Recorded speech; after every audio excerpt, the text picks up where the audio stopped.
Réflexion sur la base de l'éthique Urma. Bonjour, merci d'être ici avec moi une fois de plus, j'espère que vous allez très bien aujourd'hui, je suis Marie, bienvenue sur ma chaîne.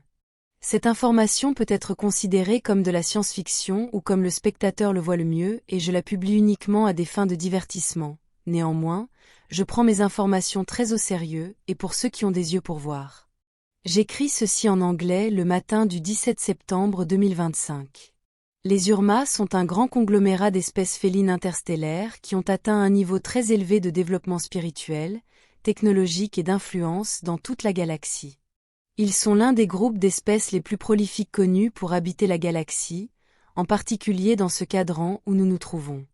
Bien qu'ils soient basés sur la première planète orbitant autour de l'étoile Vega dans la Lyre, ils ont également réussi à développer d'innombrables sous-cultures et colonies presque partout où l'on peut penser, y compris à Sirius, dans les Pléiades et même dans certaines parties d'Orion, bien que ces dernières soient principalement des postes militaires.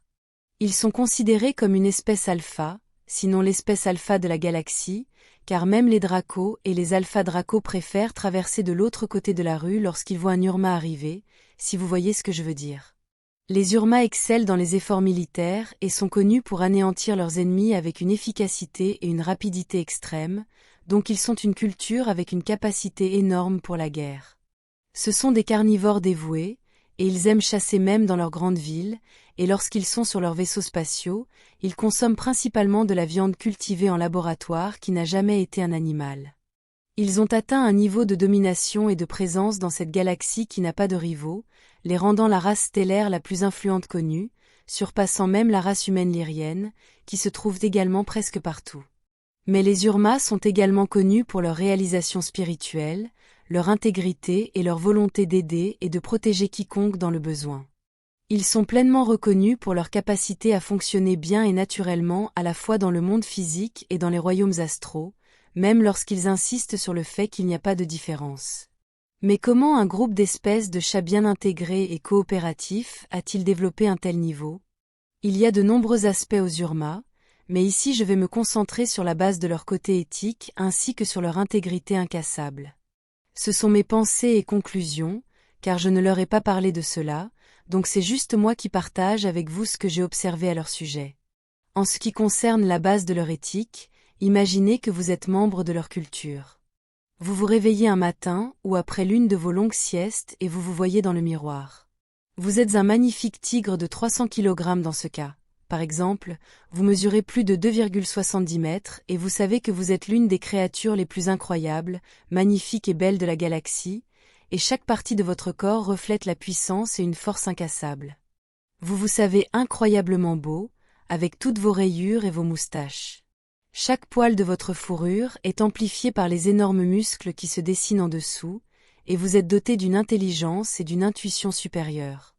Vous avez grandi dans une culture où vous êtes constamment bombardé de preuves de ce que je viens de dire, et on vous enseigne que personne ne peut défier votre peuple, votre culture, qui est aussi riche que peu d'autres, et pleine de caractéristiques et d'activités nourrissantes. Les Urmas ont des sous-cultures et des colonies presque partout, donc il n'y a pas de pénurie de ressources.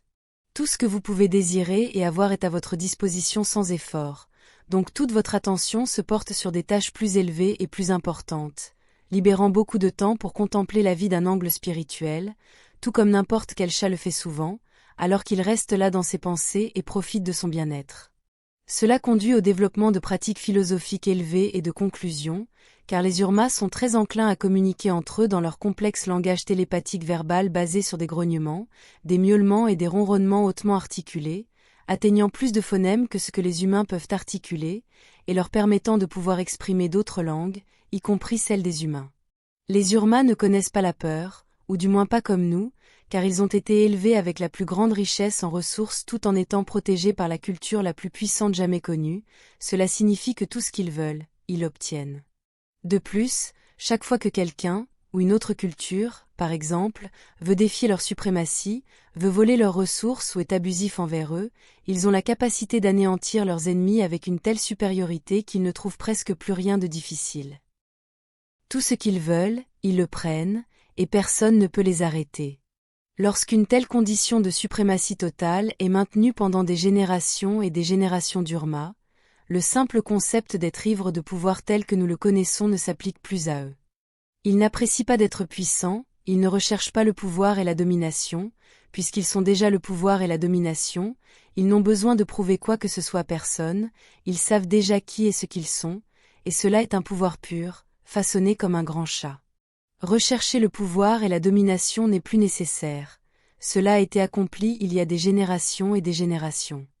Cela signifie qu'il n'est plus nécessaire de penser, encore moins de s'inquiéter des besoins de survie ou de quoi que ce soit d'autre dans ce sens. Étant hautement télépathiques et ayant tant de temps pour contempler les aspects philosophiques de la vie, les Urmas ont développé un grand sens de l'empathie envers toutes les créatures et les êtres vivants. Comme ils sont si doués pour entrer dans les royaumes astraux, et voir tous les événements et créatures de ce point de vue sous la table, ils prennent la souffrance des autres comme la leur, sans perdre de vue qui ils sont. Ils sont parfaitement conscients que toutes les créatures avec une âme se connectent à la source et sont la source elle-même s'exprimant comme chaque créature qui existe. Les Urmas ont perdu la capacité de haïr comme le font les Lyriens humains, car la haine ou le fait de haïr quelque chose ou quelqu'un implique ou inclut de nombreux éléments de frustration, beaucoup de peur et d'impuissance à résoudre les raisons pour lesquelles cet autre est haï. Chaque fois qu'un ennemi apparaît et qu'il y a une raison pour leur intervention, il est anéanti avec une force et une suprématie totale, car leur éthique et leur confiance dans leur jugement sont si élevées qu'ils sont convaincus qu'il n'y avait pas d'autre option. Les Urmas ont tous été élevés pour avoir confiance en eux-mêmes et en leurs pensées et jugements.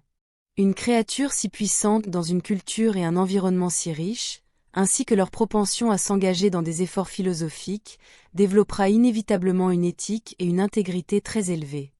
Être si puissant dans tous les aspects et pendant si longtemps et avoir développé une telle capacité astrale, entraînera inévitablement leur empathie pour les autres à devenir extrêmement élevée, ainsi la souffrance des autres devient leur seule faiblesse.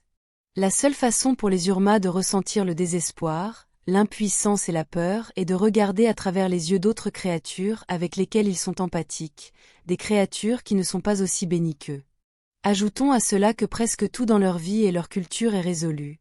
La seule façon pour une créature aussi forte qu'un Urma de continuer à l'être, sans tomber dans la conséquence apparemment inévitable de vivre dans un environnement sans défi, est d'aller aider les autres. Comme le dit le proverbe, les temps difficiles créent des hommes forts qui créent de bons temps, et de bons temps créent des hommes faibles, eh bien cela ne semble pas s'appliquer aux Urmas.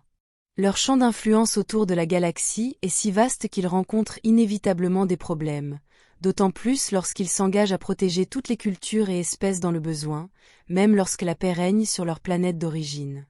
Avec un tel pouvoir, ils n'ont plus l'envie ni la nécessité d'être une espèce abusive, même s'ils ont le potentiel d'en être une, peut-être la plus horrible espèce de la galaxie, ils ont choisi l'autre chemin pour devenir les protecteurs ultimes. Devenir des êtres de lumière et non des monstres, tout cela à cause de leur empathie, qui est devenue si grande, au moins en partie à cause de leur vaste compréhension des royaumes astraux et de la façon dont tout et tout le monde y sont connectés. Ainsi, les Urmas ne supportent pas les personnes, cultures ou espèces abusives, car ils savent que beaucoup plus peut être accompli grâce à une bonne coopération, comme ils l'ont démontré en étant si prolifiques et en étant présents de manière non invasive à travers la vaste galaxie, car ils ont réussi à aider d'autres races stellaires, en les respectant et en les guidant vers des sociétés positives, empathiques et holistiques, comme ils le sont eux-mêmes. Les Urmas ont réussi à établir des colonies et des planètes et sociétés alternatives d'Urma à travers la galaxie sans envahir les autres.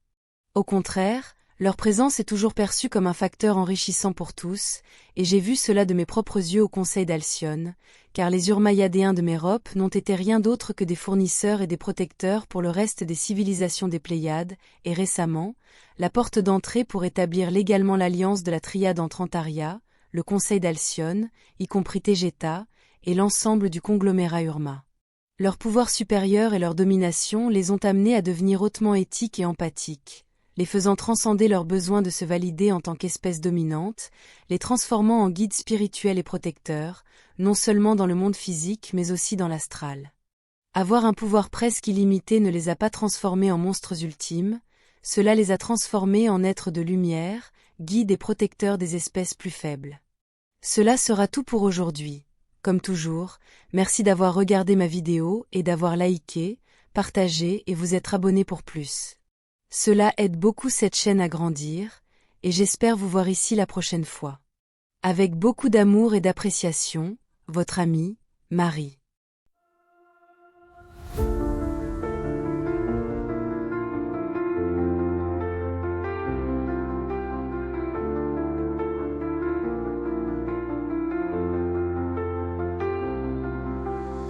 Dans l'immensité des cieux, nos rêves se déploient.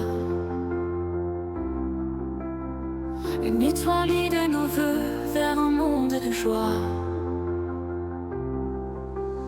Chaque lumière dans la nuit raconte une histoire, un voyage infini aux confins de l'espoir. Nous sommes des voyageurs sous un ciel infini, portés par des ailes d'astres, un rêve ébloui. Nos cœurs battent à l'unisson dans la danse des étoiles. Un amour sidéral nous emporte vers l'idéal.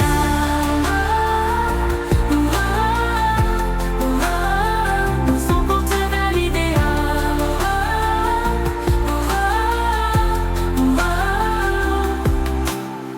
Dans le silence cosmique, nous trouvons notre voix.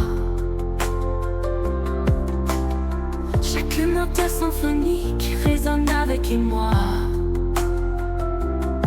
Un souffle de l'univers emplit nos âmes de lumière. Avec toi je veux parcourir un amour sidéral et fier. Nous sommes des voyageurs sous un ciel infini, portés par des ailes d'astres, un rêve ébloui. Nos cœurs battent à l'unisson dans la danse des étoiles. Un amour sidéral nous emporte vers l'idéal. Nous sommes des voyageurs sous un ciel infini, portés par des ailes d'astres, un rêve ébloui. Nos cœurs battent à l'unisson dans la danse des étoiles. Un amour sidéral nous emporte vers l'idéal.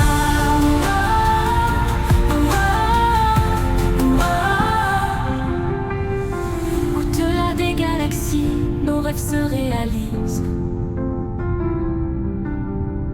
Main dans la main ensemble vers l'éternité.